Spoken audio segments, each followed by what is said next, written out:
And David and I became good friends, and he was very helpful in we used some of his material for mediation. It was his specialty. He was the first person in charge of mediation in the state of Texas. He did the first mediations, and he trained mediators such as Elvin Halbert, who did the meeting with the killer mediation that y'all have seen. David, he left victim services and went into consulting and training people all around the country in these type of things, and he's just been a real helpful person. And we had some issues.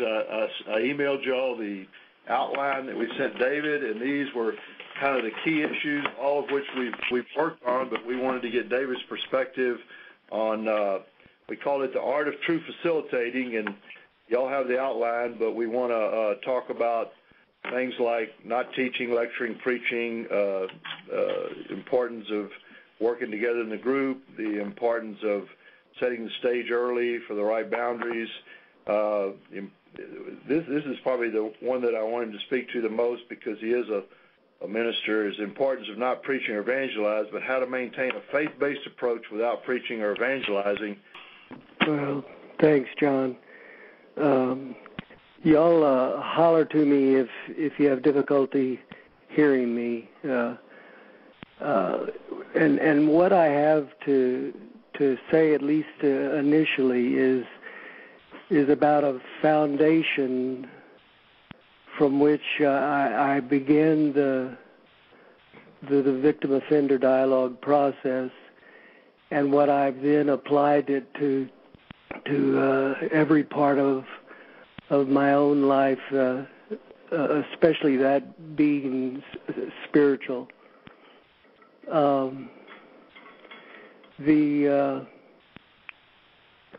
It may appear to be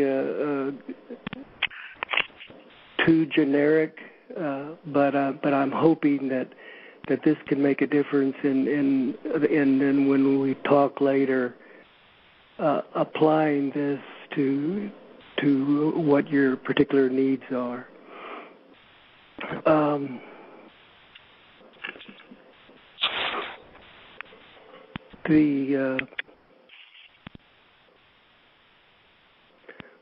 One thing for sure that Bridges to Life and victim offender dialogue, but any relationship, it's all about healing.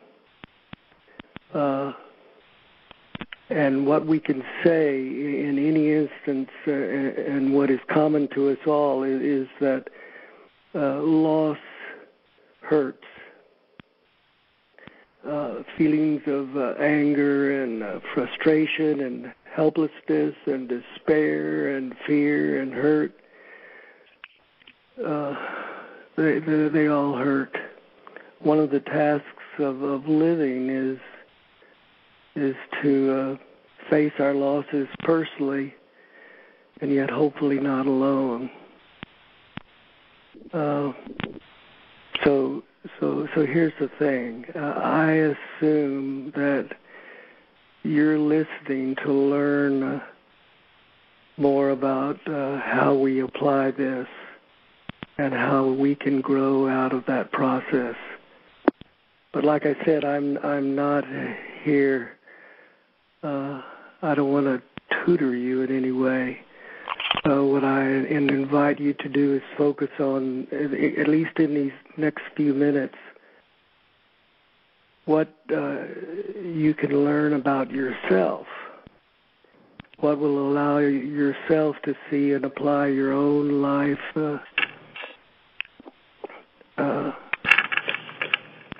and in so doing, then learn how to create the opportunities for healing on a deeper level for those who have been violated as well as those who have done the violating.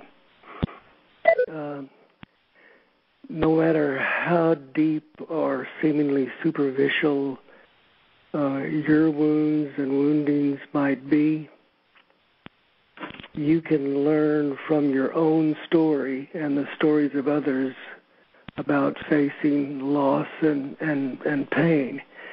And that has everything to do with what a person chooses to say in a group setting.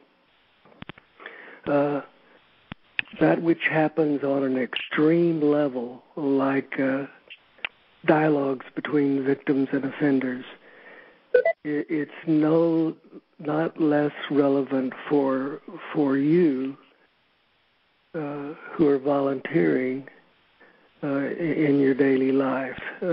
On the contrary, I believe we learn from victims and offenders how inspired by them clarifies and crystallizes for us choices and opportunities that for healing perhaps never before seemed accessible and available for us or ourselves. There's no comparison and competition between your wounds and other wounds. And I want you to really hear that. That's critical. Your pain is your pain, your shame is your shame, your loss is your loss. And that has everything to do with how we function, especially in a wonderful program like Bridges to Life. That being said, I'm not minimizing what has happened to those who've been violently victimized. What I want to is provide what I consider the foundation for us who seek to serve and support those we know as victims and offenders.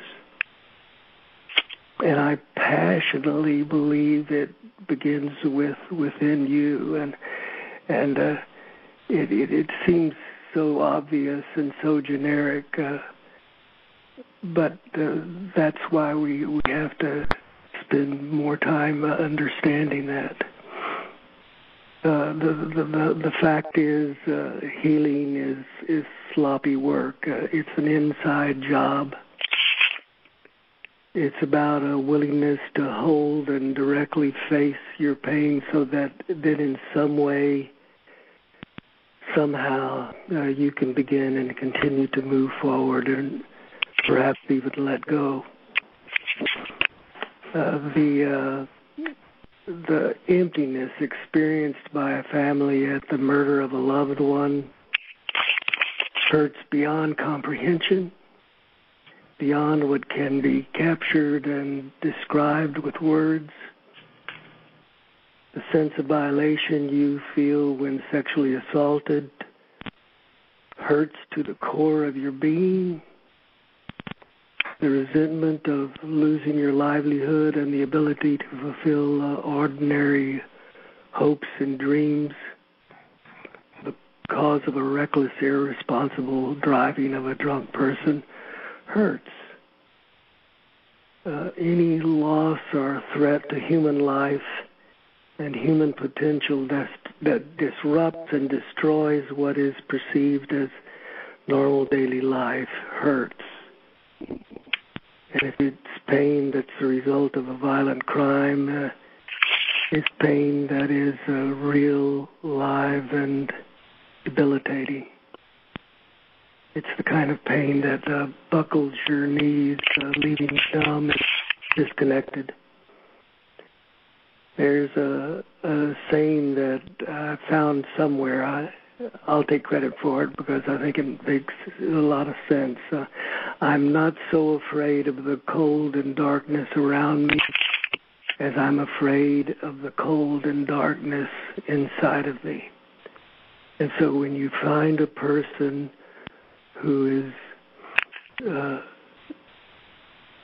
devoutly hung up in one particular area of their life, or to have that need to evangelize, or to talk and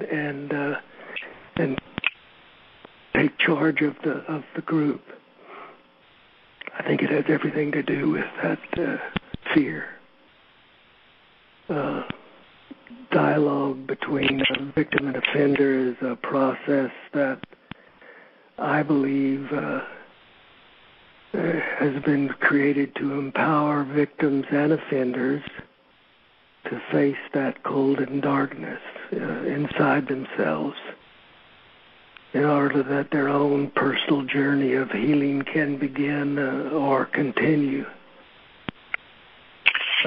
It's almost like we're selfish, but we need something like that to move us along.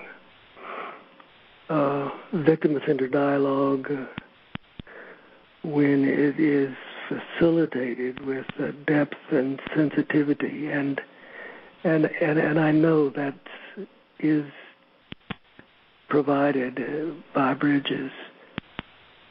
It's a process that's capable of addressing that deep, debilitating hurt, because victims go directly to the source of their pain. Offenders go directly to the source of their pain, or at least they're trying to. Facilitators go directly to their own pain. It's intended that way to help anyone face those fearful, painful issues that would otherwise go unrealized and unacknowledged and unprocessed. It's possible to facilitate this process on an external, immediate plane without much depth and introspection. And that's okay, but we start losing that wonderful opportunity that we have when all these folks are open to this process of healing.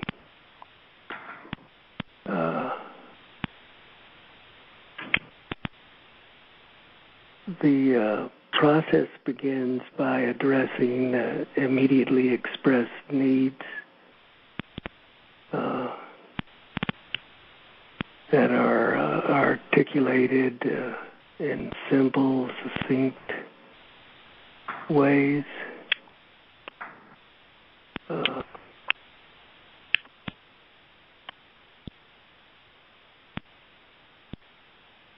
In any of all of these needs may be expressed, but I believe can in some way be fulfilled. But if you take the impact of trauma, and again, this may seem so superficial, but I think it's what we have to come to grips with. If we take the impact that trauma has had on any of us, and acknowledge the depth of the feeling experience, and recognize to the fullest extent the multi-layered nature of healing, and we're going to understand that nothing is simply what it appears to be. I believe what victims have taught us, and offenders, is that they need further opportunity to process what is below and deep within their hearts, not just what is immediate and from the head. Unless we honestly acknowledge and open ourselves as facilitators to that reality and support and encourage such a deep processing, we're going to disempower victims, offenders, and ourselves. That needs to be at the forefront of what we do in terms of volunteering, even though we're set out to help others, those other people. The fact is, most of us need more than just the immediate, more than what we can devise on our own. There are victims and offenders who have holes in their hearts, that therapy and theology and self-talk and behavior modification alone are unable to fill. And I think that's part of the same underlying purpose that draws facilitators to this work as well. The need for release and healing from the pain that they have experienced, not minimizing one bit in its comparison to those who have seemingly experienced worse than we. They've found themselves stuck and unable to move forward, and so the process begins with the attention to those immediate needs. And in part of how this application is done is to specifically deal with this issue within the group, to beckon people to go underneath and below, to name and the assumption that is there, so that people can be honest and open about who they are and why they're there. So that when a person dominates in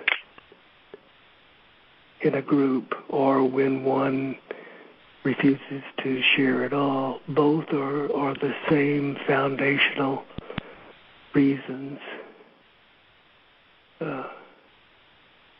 And we need to be able to talk about those issues, and not simply what we follow by what's written on the page.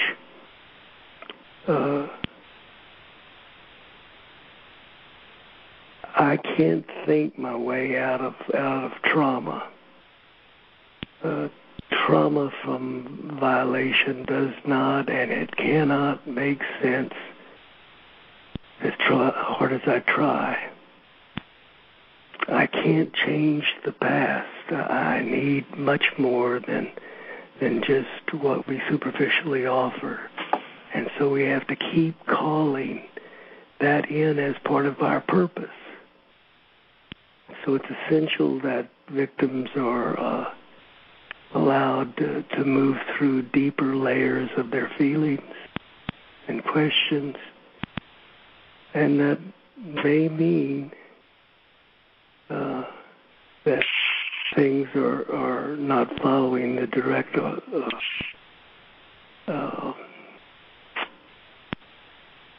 the direct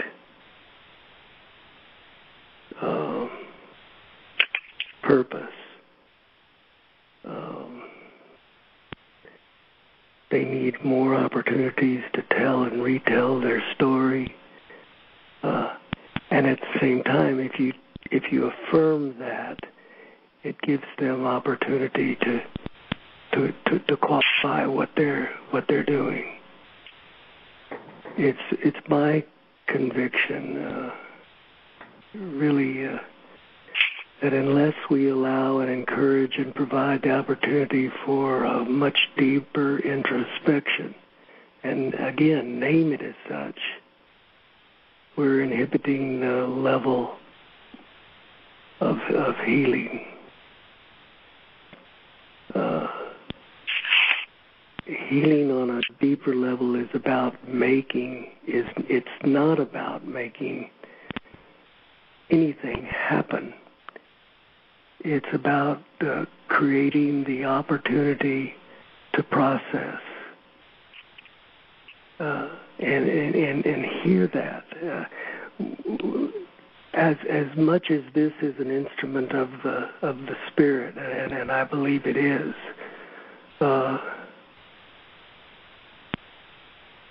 we're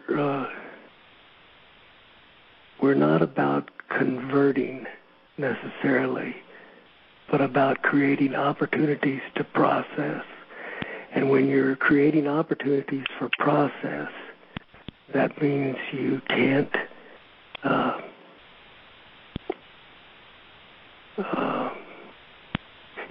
be in control of what all is happening.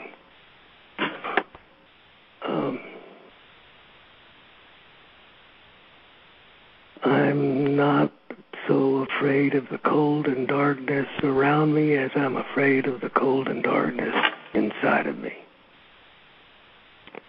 That's not a description of just a victim and offender's experience. It's a description of our own reality as facilitators. And you may think I'm just over responding to that issue, but bear with me. Unless we're willing to go within ourselves and face our own feelings and issues related to our everyday lives, we can hamper that healing on a deeper level for others. And so it's about creating opportunities by intentionally assuring emotional safety, intentionally providing tools, questions, and inventories, which your materials certainly provide, that support the need to gain fresh perspective about oneself and one's offending nature. Intentionally designing a process where, for completion of a preparation of dialogue, it's not limited to one size fits all. It's a process, not a conversion time. You know how difficult it can be to process your own feelings about a hurtful issue. And as a result, at least a tiny bit about how difficult it is for victims and offenders to face themselves. And so I invite you to place yourself in a particular dialogue, that being you. The dialogue process is about the work of the victim in all of us. In order to support that work to the fullest, it's incumbent on the facilitators to do their own self-awareness. That work is for you as a facilitator to become a crucible. I mean, that's one of the primary teachings. We need our volunteers to see what they're about in preparing for this encounter, to be a crucible. A crucible it's that vessel which holds a substance so that when extreme heat is applied, that substance is transformed. The facilitator is not the heat. The heat is provided by the personal work of the victims and the offenders. The facilitator is the vessel that holds the heat so that transformation can take place. unless the facilitator can be that crucible, that container, a trustworthy receptacle for all the horror and pain and shame that's underneath the words that they're sharing.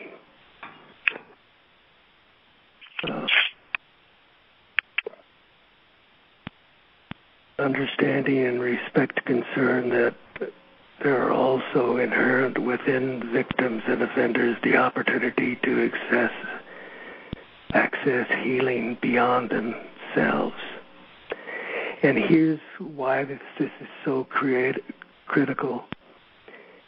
In fact, victims will only go as far and as deep and as wide as the facilitator allows them to go. It's something they can smell, it's something they can feel, it's something they can respond to. Well, a victim, an offender will only go as far as deep and as wide as the facilitator allows them to go.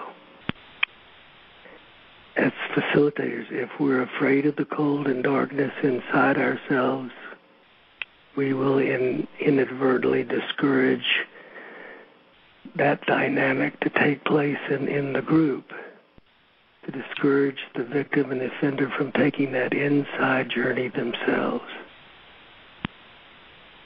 If we as facilitators are afraid of the cold and darkness within ourselves, we stagnate the opportunity for healing in others. Just a little bit more. This is why it's so important to take the opportunity to do that introspection before the group work begins.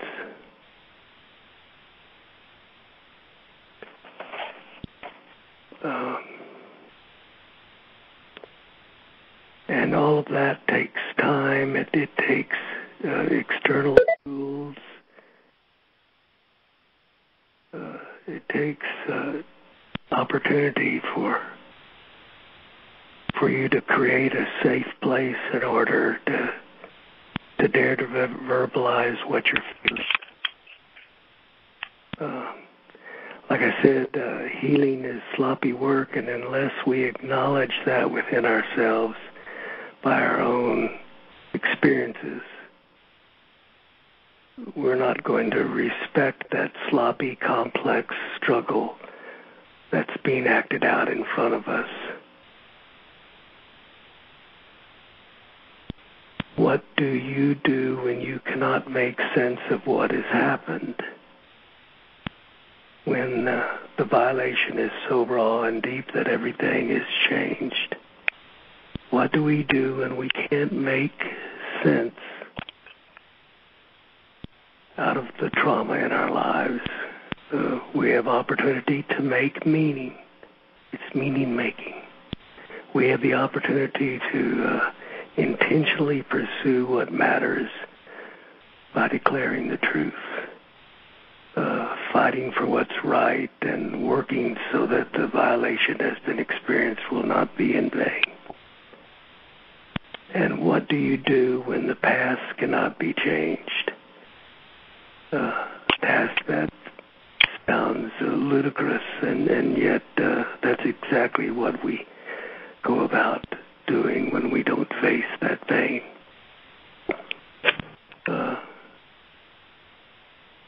That simple and powerful truth that when you have the opportunity to realize that the past cannot be changed, what do? You grieve.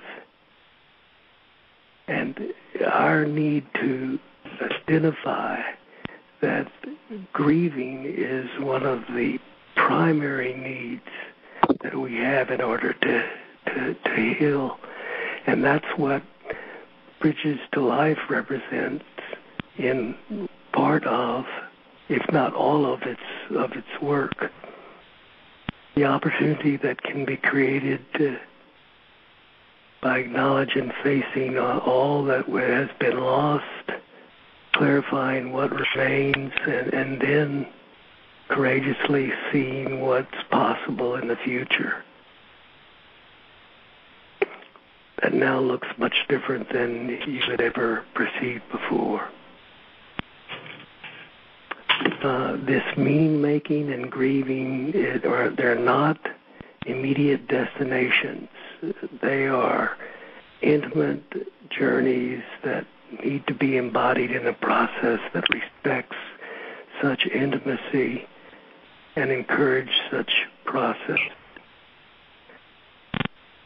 And that's what I would hope we would emphasize in our group work, as well as the individual work that we encourage people to do. It takes an extraordinary amount of emotional safety. It takes tools to build opportunities to look deeper than simply what may be externally present. It takes time to face the underlying issues that engender so much fear. It requires feelings over and over and over again until somehow we receive a new perspective, a renewed courage.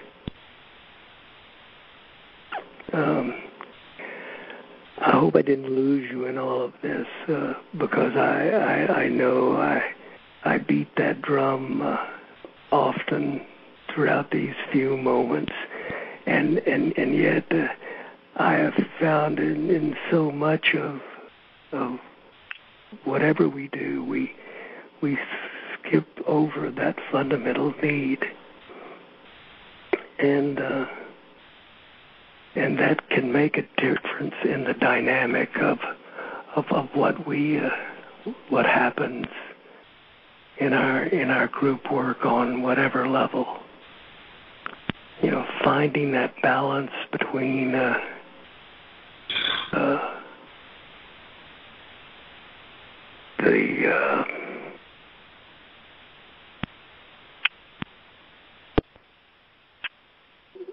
with helping other people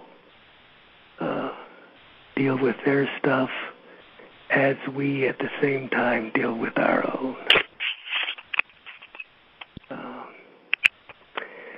So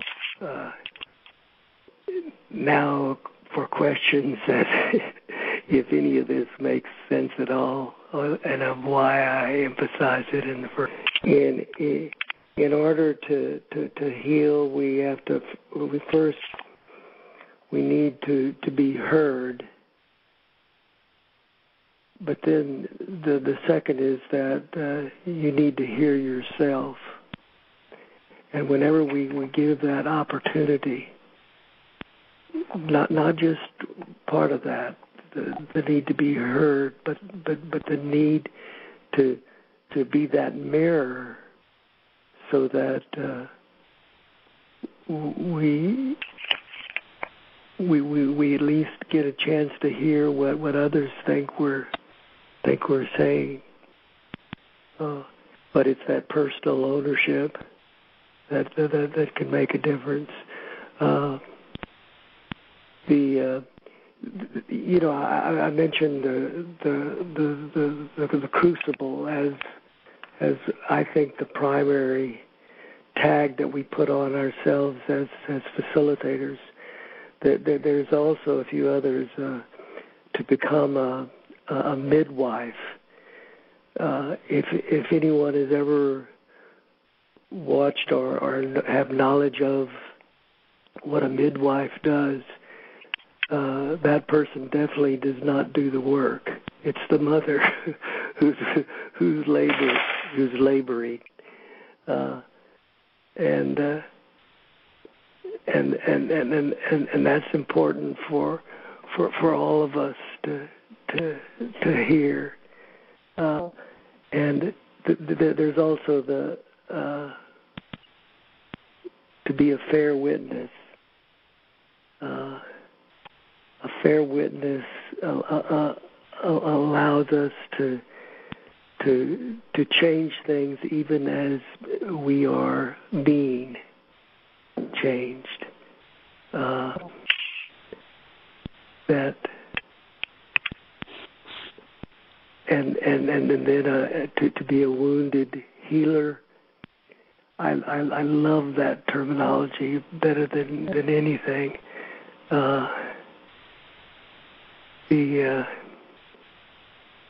And I'm not so sure that wounded is not the primary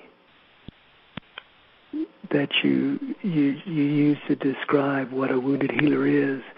First, he or she is wounded to the core, and by dealing with that up front, then healing is transpired, and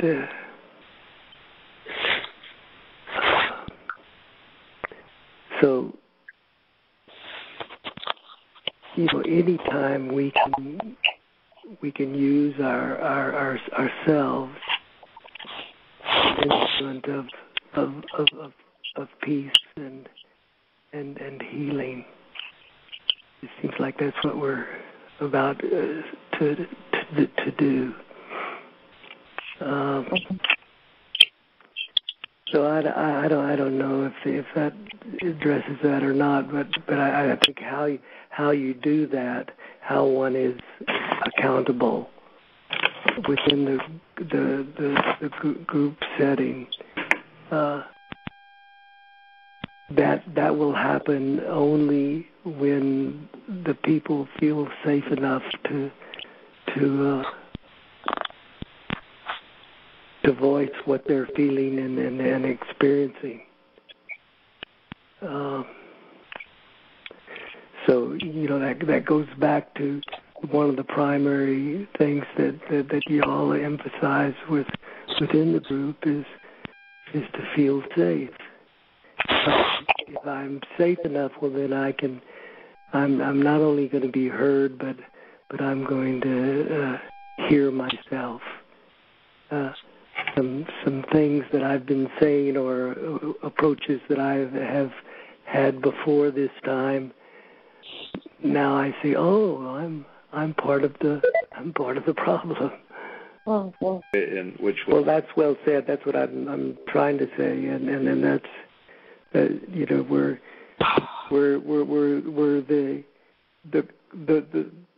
the question becomes the answer.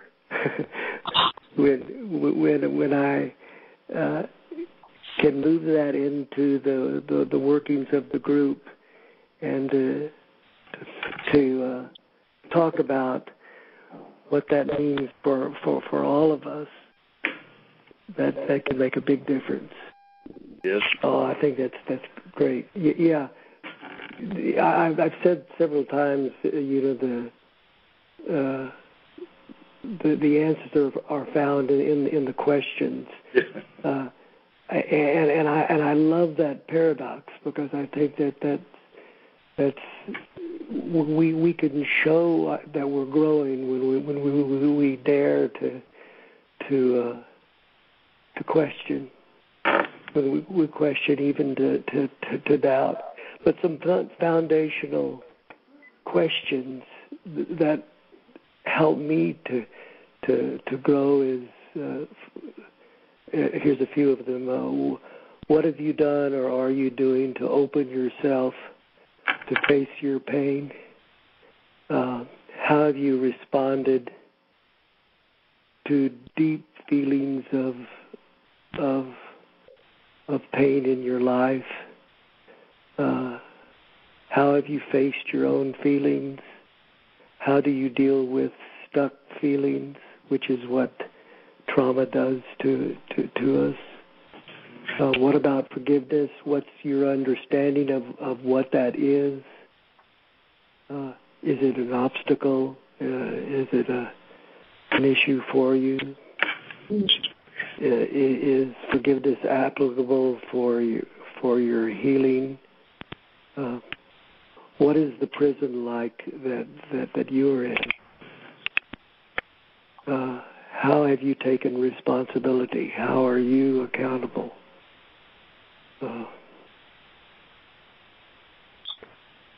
If healing is an internal work, what are you doing to establish dialogue within yourself or others, or to use external tools in order to grow in self-awareness? How are you able or willing to take your life back? But this is what I would want to say, just even to our last issue that we dealt with, but to all of us as facilitators. And it's from Melody Beatty, Journey to the Heart. Watch yourself. That's not a grim admonition. It's a call to observe yourself and is a helpful tool on your journey. When you get stuck in a behavior, stuck in a pattern, stuck in a place, a thought, a feeling, a job, or a relationship, and you don't know how to get unstuck, watch yourself. When you've tried everything you know and your feelings and old ways of reacting still come to the fore, even when you don't want them to, and especially when you've made an effort to do things differently, watch yourself. When it feels hopeless, when things seem like they never will change or shift, when you can't help yourself and it doesn't look like those around you can help you either, look at yourself. The act of watching ourselves, unconditionally observing ourselves without judgment or reproach, can be a powerful tool for change. If you've tried and tried to change, but it hasn't worked, then watch yourself. Watch what you say, watch what you think, watch how you feel and how you act, how you react.